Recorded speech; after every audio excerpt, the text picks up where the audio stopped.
Well, let's go back to that news we've been reporting from Slovakia. Reports in the Slovakian media are saying that Prime Minister Robert Fico has been taken to hospital after being shot.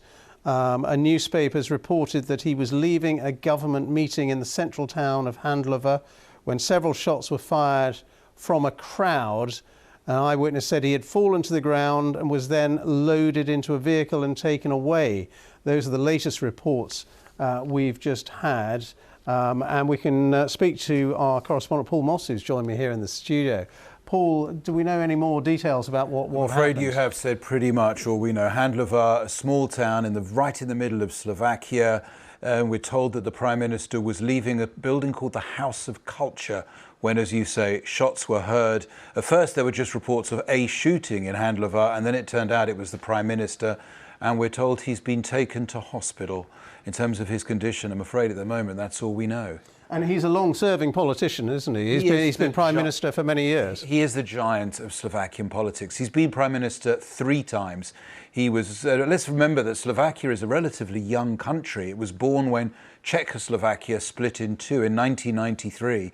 And in that short time of Slovakia's existence, Robert Fico has been Prime Minister 3 times now. And each time he's been Prime Minister, I should say, it's been a rather tumultuous occupation of that office.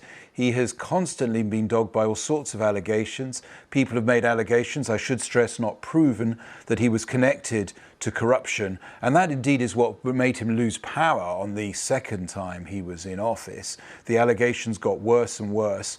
And then at one point, a journalist who'd been investigating these allegations was assassinated along with his fiancée. That was the point when Roberto Fico had to resign. A lot of people thought his political career was over then, but he came back this year.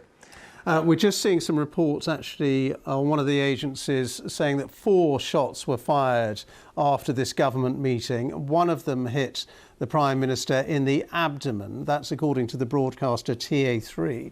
Obviously, more details to emerge, but at least it seems he's been shot at least once. Did he have obvious enemies, would you say? Robert Fico was a man who took a very confrontational stance to an awful lot of things, and I'm sure made enemies in the process. I mean, his politics, he was considered very left-wing, then he was considered very right-wing. I think his politics are best described as populist, and that inevitably made him enemies because he spoke it as he saw it. I mean, he didn't like journalists, I should say. When journalists criticised him, he called them the corrupt gang of swines. And at one point when a journalist had written something critical about him, he said, "Should I go over there and give you guys a slap?" I'm saying that just to give you an idea of the tone of the man. But what's been particularly distinctive about his recent occupation of the office of Prime Minister, he came to power saying he did not want Slovakia to keep giving weapons to Ukraine. He's seen as close to Vladimir Putin. I should say that Slovakia until then had been a very generous contributor of arms to Ukraine for such a small country. He came to power saying that's over.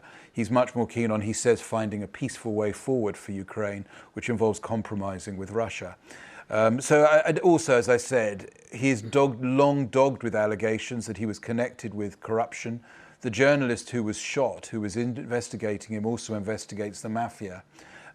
So in the sense that this is not a conciliatory population with friends everywhere, he was someone who, yes, probably did have enemies. They're obviously very early to be speculating about who might have done this. No, very early. Well, just another line, actually, Paul, that the Slovak president has condemned a brutal attack on the Prime Minister and wished him a full recovery. Just to recap then, the Prime Minister of Slovakia then shot, we're hearing reports, 4 shots were fired. He was hit once in the abdomen.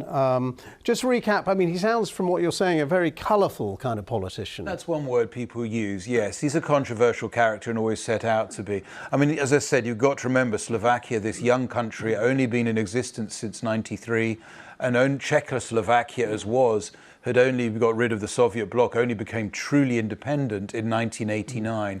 It was a space when lots of colourful people emerged, lots of characters into a world where democratic politics was relatively new and young, and a lot of reporting around this election that's just taken place, which saw Robert Fico return to office.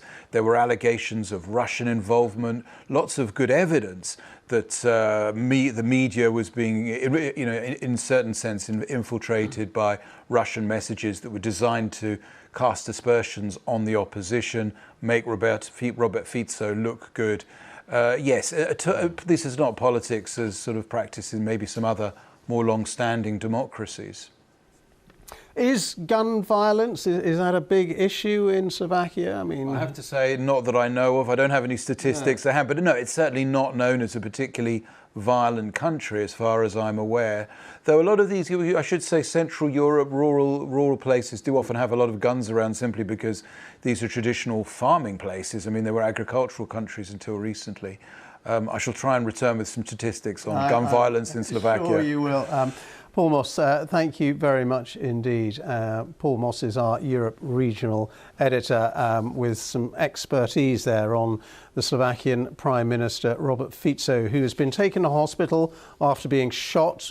All we know so far is that there was a government meeting in the central town of Handlova. Several shots were fired from a crowd, 4 shots we are told, according to one report. One hit the Prime Minister in the abdomen, and he's been taken to hospital, and a man has been detained. So obviously we'll update you with all the details that come into us on that, and Paul will be back with more on that as well. Around the world and across the UK, this is BBC News.